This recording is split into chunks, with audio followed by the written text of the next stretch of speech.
The U.S. horizon drifted silently through the darkness of deep space. Captain Jack Howard stood on the bridge, his eyes fixed on the giant viewscreen. What they had found was unlike anything humanity had seen before. "Are we getting clear readings now?" he asked, his voice quiet but firm. Lieutenant Olivia Mason nodded, her fingers moving quickly over her console. As the ship's xenobiologist, strange discoveries were her specialty. But this was beyond anything in her experience. "Sir, I'm detecting thousands of life signs. They're very weak, but they're there." Before them floated a massive ship, easily 3 times the size of the horizon. Its design was strange, curves and angles that seemed to follow rules of a different kind of physics. Dark and silent, it moved through space without power or direction. Chief Engineer Frank Carter whistled softly. "Never seen anything like it, Captain. That whole material isn't in our database. Can we board safely?" Howard asked. Carter checked his readings and nodded. "Atmosphere is thin but breathable. Temperature is cold but not dangerous. I'd recommend suits anyway." Captain Howard made his decision quickly. "Mason, Carter, you're with me. Let's assemble a team." An hour later, they stood in the airlock of the alien vessel. The air that rushed in when the doors opened was stale but breathable. Their flashlights cut through the darkness, revealing long, curved hallways. "This way," Mason said, following her scanner. "The life signs are strongest down here." They moved deeper into the ship, their footsteps echoing in the silence. The walls were covered with strange symbols that seemed to glow faintly when their lights passed over them.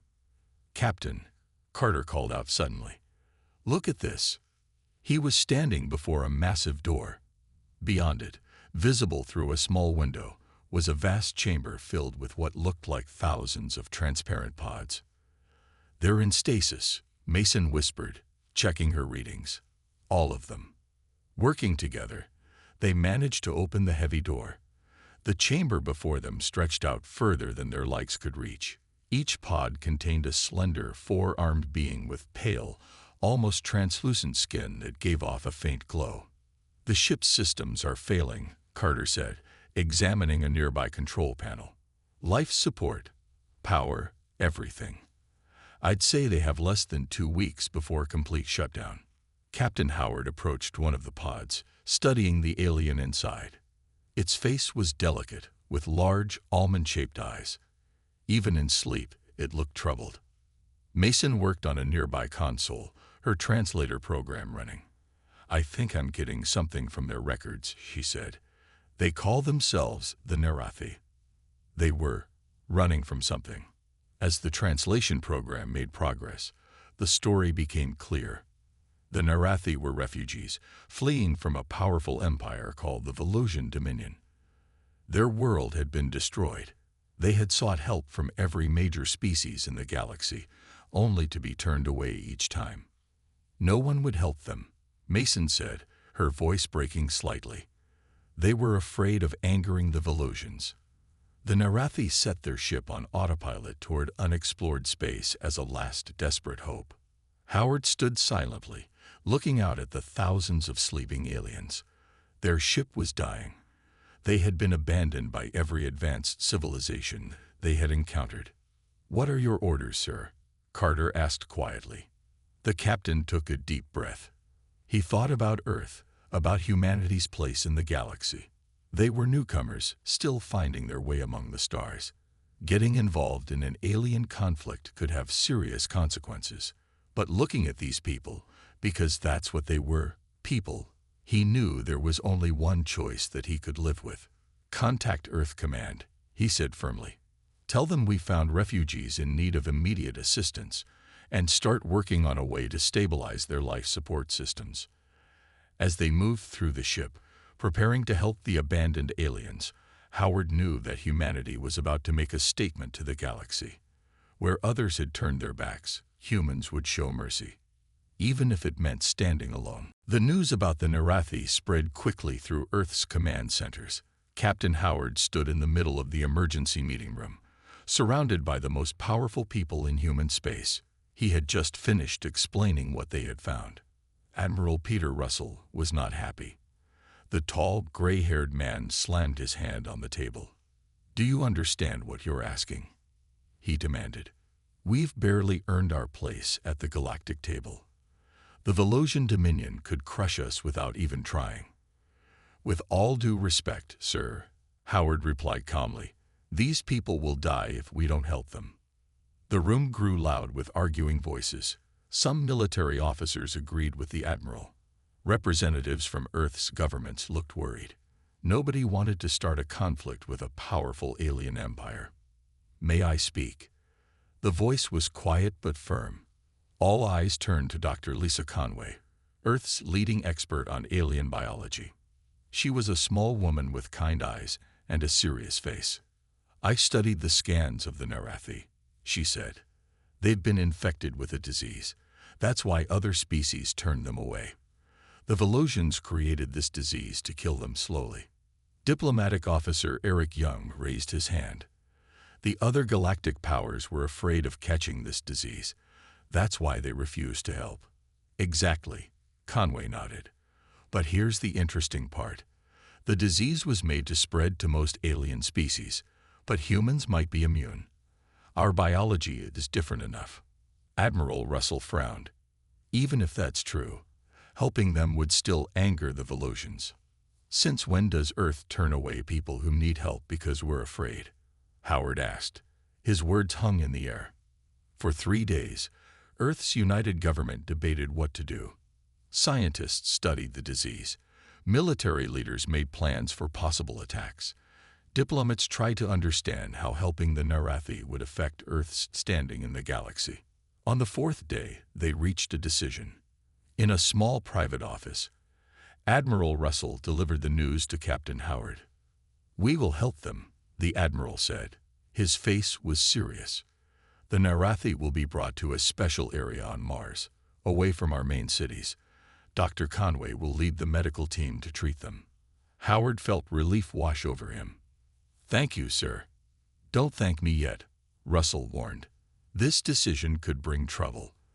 The Velosians will not be happy. Officer Young is already working on ways to explain our actions to the galaxy." Back on the U.S. horizon, preparations began. Engineers worked to stabilize the Narathi ship. Doctors set up special medical equipment. The plan was to wake a few Narathi first to learn more before helping the others. Olivia Mason worked late into the night, studying the alien language patterns. "I think they communicate partly through light signals from their skin," she told Howard. "We'll need special translators." Chief Engineer Carter had his own problems.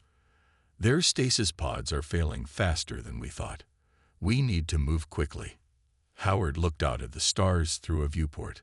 Somewhere out there, the Velosian Dominion continued its business, not yet aware that humans had found the people they had tried to destroy. "Are we doing the right thing?" Carter asked quietly, joining him. Howard thought about the thousands of sleeping aliens, abandoned by everyone else in the galaxy, people who would die without help. "Yes," he said firmly. "Even if we stand alone, we're doing the right thing." As the Earth ships began the slow process of towing the massive Narathi vessel toward Mars, Howard knew they had crossed a line. Humanity had made its choice. They would show mercy where no one else would. Whatever came next, they would face it together. The Mars Medical Facility was built in just 2 weeks. Hundreds of workers rushed to finish the special buildings designed to house the Narathi. Dr. Samuel Ward watched as the first stasis pods were carefully moved into the revival chamber. "Are we ready?" he asked his team. The doctors and nurses nodded, their faces showing both excitement and fear. No one had ever treated an alien species like the Narathi before. "Let's begin with just 3, Ward decided. "We need to understand how they'll react when they wake up." The first pod hissed as it opened. Inside, a slender 4-armed being with pale, glowing skin lay perfectly still. Then its large eyes slowly opened. The alien looked around in confusion, its skin flashing with pulses of blue light. "It's trying to communicate," said Kira Richardson, the team's language specialist. She studied the patterns of light coming from the alien skin. The flashes are part of their language. The Narathi tried to sit up but was too weak. It made a soft singing sound that seemed full of fear. "It's afraid," Kira said softly. "It doesn't know where it is or who we are." Dr. Ward stepped forward slowly, his hands open to show he meant no harm. "We are humans," he said calmly. "We found your ship. We want to help you." Over the next few hours, they woke 2 more Narathi. The aliens were scared at first, their skin flashing with rapid patterns of light, but they did not try to fight or run. They were too weak from their long sleep and the disease that was slowly killing them. Kira worked day and night to understand their language. The Narathi used both sounds and light patterns to speak. After 3 days of hard work, she made a breakthrough. "I can talk with them now," she told Dr. Ward excitedly, "at least in a simple way. They understand that we're trying to help." On the 5th day, they decided to wake one of the Narathi leaders. The pod was marked with special symbols that Kira had learned meant elder. The elder was named Zara. Unlike the others, this Narathi seemed less afraid when it woke up. Its eyes studied the humans carefully. With Kira's help, Zara began to tell their story. The Narathi had a special ability to sense and control energy fields. This skill had made them targets. The Velosians wanted to use them as weapons. When the Narathi refused, the Velosians created a disease to kill them all. "They said we were dangerous," Zara explained through Kira. "They told other species we carried a natural disease that could spread, but they were the ones who made us sick." Meanwhile, Dr. Ward made an important discovery. When he tested human blood with samples from the sick Narathi, something unexpected happened. The human cells seemed to fight the disease. "It's our stem cells," he explained to his team. "Something in human stem cells attacks the engineered disease." Conway was right. Humans are immune, and we might be able to use our own cells to cure the Narathi. The news spread quickly through the facility. There was hope, but there was also a problem. "We would need hundreds of human donors," Dr. Ward explained. "Maybe thousands. The treatment would require many humans to give stem cells to save all the Narathi." Zara's skin glowed with a soft purple light when Kira explained this. "Why would humans do this for us?" The elder asked. "Your people don't know us. Everyone else in the galaxy turned us away." Kira smiled gently. "Because it's the right thing to do," she said simply. "And humans have a hard time turning away from people who need help." As more Narathi were carefully awakened, word came from Earth's Space Defense Network. Several unknown ships had appeared at the edge of the solar system. The Velosians had discovered what humans were doing, and they were not happy. The Galactic Council chamber was huge, with seats for representatives from over 50 different species. Secretary Alan Bennett felt very small as he stood in the center. He was Earth's main representative, and today all eyes were on him. "Humans have broken galactic peace," said the tall, bird-like representative from the Avari Collective. "You have taken in enemies of the Velosian Dominion." "They are not enemies," Bennett replied calmly. "They are refugees, sick people who need help." The chamber filled with angry voices. Many species were upset, but not for the reason Bennett expected. They were not angry that humans had helped the Narathi. They were angry because Earth's actions made them look bad. "You make it seem like we failed our duty," said the representative from the Tulaki Federation, a species with blue skin and 6 eyes. "Like humans are the only ones with morals." Behind the scenes, Ambassador Diane Miller worked quickly. She was an experienced diplomat with gray hair and sharp eyes. For days, she had gathered evidence about what the Velosians had done to the Narathi. "We need to show the Council the truth," she told Bennett during a break. "The Velosians created a biological weapon. That's against galactic law." Before they could present their evidence, the chamber doors opened. Everyone went quiet as a large, heavily armored figure entered. It was Velosian Executor Calvor, the highest military commander of the Velosian Dominion. "Earth has stolen our property," Calvor said in a deep voice. His scales gleamed under the lights. The Narathi are dangerous criminals. Hand them over now. Bennett stood straighter. They are not property.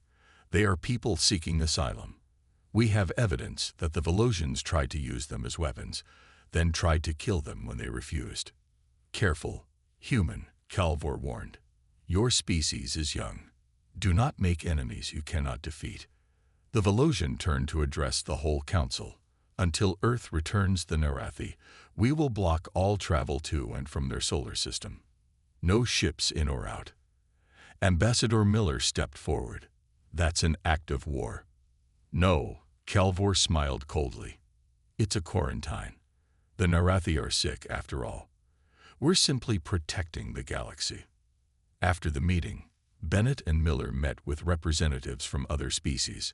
Many were sympathetic in private, but none would help openly. We cannot fight the Velosians, said the representative from the gentle Lurelli people. But what you are doing is brave. We wish we could help. Our leaders think humans are foolish, added the tall, thin representative from the Kadori. But many of our people admire your courage. Back on Earth, the news was not good. Long-range sensors showed a fleet of Velosian warships heading toward the solar system. They would arrive in less than a week. Admiral Russell called an emergency meeting. We need to prepare for a possible attack. The Velosians have technology far beyond ours. Can we win? Asked Captain Howard, who had returned to Earth. No, Russell said honestly, but we can make it difficult for them, and maybe buy enough time for Dr. Conway's team to help more of the Narathi. Secretary Bennett gave a speech that was broadcast across Earth and to the few human colonies on other planets. We face a difficult time ahead, he said, but throughout human history, we have always stood up for what is right, even when it was hard. The Narathi came to us when no one else would help.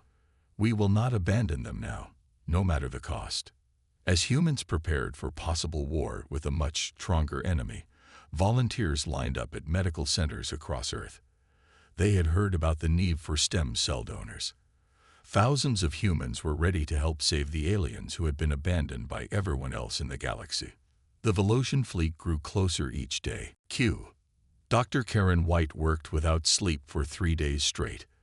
The genetic engineering specialist had dark circles under her eyes, but she refused to rest. There were too many lives at stake. I think I've got it, she said finally, looking up from her microscope. The human stem cells can be modified to fight the Velosian pathogen. Her small lab on Mars was crowded with equipment. Screens showed images of cells fighting against the disease that was killing the Narathi. It was working, but the process was complicated. Each treatment needs fresh donor cells, she explained to her team. And each Narathi will need multiple treatments. Paul Garcia, who ran the volunteer program, brought more good news. We have over 10,000 donors signed up on Earth already, he said. More are joining every hour. People want to help. The challenge was getting the donors to Mars. With the Velosian fleet approaching, space travel was becoming dangerous. They needed to work fast. In another part of the facility, Narathi healer Mila worked with human doctors. The slender alien had bright yellow patterns flowing across her skin as she explained Narathi biology. Our bodies are different from yours, she said through the translator. But the energy fields we sense can help your medicine work better. Together, they found ways to improve Dr. White's treatment. Mila showed the humans how Narathi healers could guide the modified stem cells to where they were needed most. Elder Zara, now stronger after receiving treatment, met with Dr. White and Paul Garcia. The Narathi leader's skin glowed with soft blue light. We don't understand, Zara said. Why would so many humans help us? Your people don't even know us. Garcia smiled. That's just how humans are. When we see someone in trouble, most of us want to help. The other species were afraid, Dr. White added. But humans have faced many challenges in our history. We know that doing the right thing is worth the risk. The first group of 50 Narathi completed their treatments. They recovered quickly, their skin glowing brighter as they healed. Soon they began helping with the treatment of others. One day, as Dr. White was working, Elder Zara approached her with an idea. "Our people have a gift," the Narathi explained. "We can sense and shape energy fields. Perhaps we can use this gift to help protect Earth." Dr. White was confused. "How?" "The energy fields around your ships and weapons," Zara said. "We can show you how to modify them. Make them stronger. It's not a weapon, but it might help defend against the Volusians." The news was quickly sent to Earth's defense forces. Engineers began working with the healed Narathi to understand their knowledge of energy manipulation. Paul Garcia continued organizing the volunteer program. Transport ships, protected by military escorts, brought donors from Earth to Mars. Each donor provided cells that could help save several Narathi. A young woman named Lily was one of the donors. As a nurse treated her arm after the donation, she looked through a window and saw a group of Narathi in the next room. Their skin glowed with patterns of green and gold, a sign of happiness and hope, she had learned. "It didn't hurt much," she told the nurse. "And look at them. They're getting better." "The Volusians will be here soon," the nurse said quietly. "Everyone's worried about what will happen." Lily nodded but kept watching the Narathi. "Whatever happens, we did the right thing. We didn't leave them to die." In orbit around Mars, the first human ship equipped with Narathi energy field technology prepared for testing. The U.S. Defiant, commanded by Noah Brown, would be the first line of defense when the Volusians arrived. They didn't have to wait long. The next day, sensors detected the Volusian fleet entering the outer solar system. Time had run out. Commander Noah Brown stood on the bridge of the U.S. Defiant, watching the view screen as the Volusian fleet approached. 5 massive warships led by a huge dreadnought were now inside the orbit of Jupiter, moving steadily toward Earth and Mars. "All systems ready, sir," reported Lieutenant Laura Wilson. The young tactical officer had spent days learning to use the new Narathi energy field technology. Her fingers moved quickly over the control panel. "Engineering reports the field generators are stable," added engineer Victor Martinez. He had led the team that installed the Narathi technology on the human ship, but we've never tested them in actual combat. Commander Brown nodded. The Defiant was the first ship equipped with the new defense system, but it was still experimental. Behind them, Earth's combined fleet took position. Over 200 ships formed a protective line between the Volusians and Earth-Mars space. "They're hailing us," Wilson said. The screen changed to show Executor Calvor. The Volusian's scaled face showed no emotion, but his voice was cold. "This is your only warning," he said. "Surrender all Narathi to us within 48 hours, or we will begin sterilization protocols on your planet." Brown kept his face calm. "The Narathi are under Earth's protection. They have requested asylum, and we have granted it." Calvor's eyes narrowed. "Then you have chosen extinction. We will give you time to reconsider. When the deadline passes, we attack." The screen went dark. Admiral Russell's voice came over the comm system. "All ships, maintain position. This is not a drill. I repeat, this is not a drill." For 2 days, the human fleet waited. On Mars, doctors worked desperately to treat as many Narathi as possible. On Earth, Secretary Bennett made one final attempt at peace. "We are broadcasting evidence of the Volusians' biological warfare program to the entire galaxy," he told the Emergency Council. "The other species need to know the truth." As the deadline approached, Commander Brown gathered his crew. "The Defiant will be the first ship they target," he told them honestly. "Our job is to test the effectiveness of the energy field against their weapons. What we learn might save Earth, even if we don't survive." Lieutenant Wilson looked nervous but determined. "The field should disrupt their weapons without harming their ships. We're not trying to kill them, just stop them. That's what makes us different from them," Brown said quietly. When the deadline passed, the Volusian ships moved forward. The massive dreadnought fired first, a beam of intense energy heading straight for the Defiant. "Field active," Wilson shouted. A shimmering blue barrier appeared around the ship. When the Volusian beam hit it, the energy scattered in all directions. The Defiant shook violently, but remained intact. It worked. Martins yelled from his station. But the strain on our systems is massive. We can't take many more hits like that. The human fleet engaged the Velocians. Smaller ships darted between the larger vessels, firing weapons that seemed tiny compared to the Velocian guns. 2 more Velocian beams hit the Defiant's field.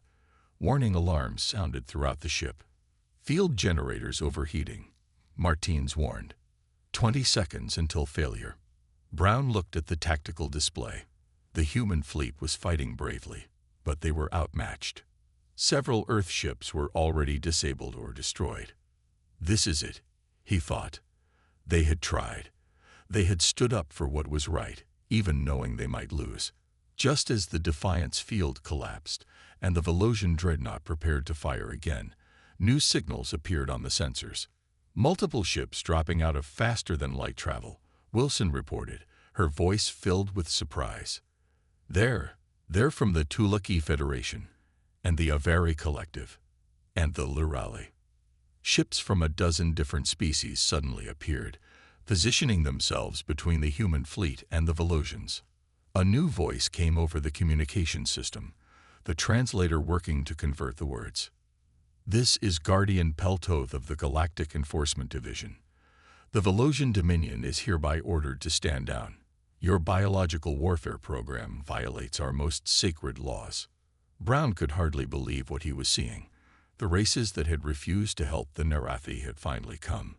Humanity no longer stood alone. 6 months after the confrontation with the Velocian fleet, Mars looked very different. What had begun as an emergency medical facility was now a growing community. Dome-shaped buildings with special lights filled the Martian valley. Inside them, thousands of Narathi made their new homes.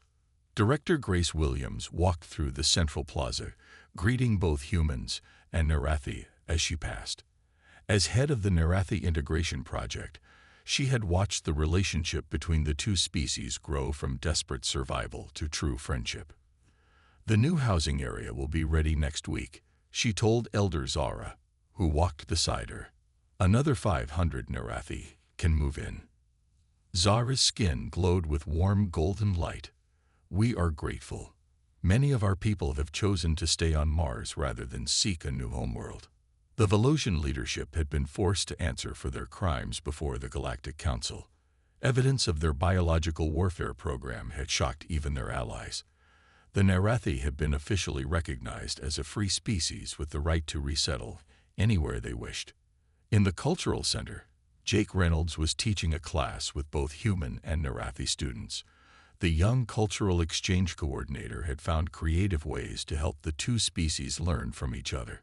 Humans express emotions primarily through facial expressions and voice tones, he explained to the Narathi students. We don't have your ability to show feelings through light patterns. A young Narathi raised 2 of her 4 hands. Is that why humans use so many words? To make up for not having light speech. The human students laughed. The Narathi were learning human humor quickly. In another part of the settlement, Narathi artisan Telar worked on a large monument in the central square. The tall sculpture combined human and Narathi artistic styles. Telbar had been working on it for months.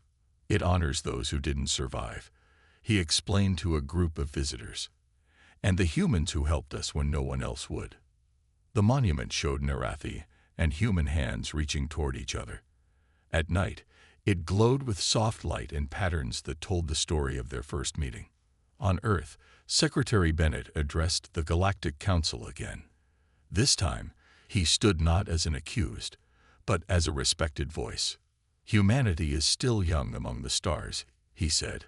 We have much to learn, but we believe that compassion is not a weakness. It is our greatest strength. Many things had changed in the 6 months since the confrontation. Earth had gained new standing in galactic affairs. The successful cooperation between humans and Narathi had opened new possibilities in science and medicine. In the Mars Medical Center, Dr. Karen White worked with Narathi healers to develop new treatments using their combined knowledge. Already they have found cures for several human diseases that had once been considered untreatable. The Narathi understanding of energy fields has completely changed our approach to medicine, she told the visiting reporter. At the spaceport, ships arrived from distant worlds. Representatives from species that had once ignored Earth now sought human cooperation. Some brought their own refugees, hoping humans would show the same compassion they had shown the Narathi. As the sun set over the Martian landscape, Director Williams and Elder Zara stood watching the stars appear. "Do you ever regret helping us?" Zara asked. "Your people faced destruction because of your mercy." Williams smiled. "Not for a moment. What makes us human isn't our strength or our technology. It's our willingness to help others, even when it's difficult. The galaxy will not forget what humans did," Zara said, skin glowing with blue light. "When everyone abandoned us, only humans had mercy." In the night sky above them, ships from a dozen worlds moved peacefully through space. The stars no longer seemed cold and distant. They were filled with new friends, new opportunities, and new hope. All because humanity had chosen compassion over fear.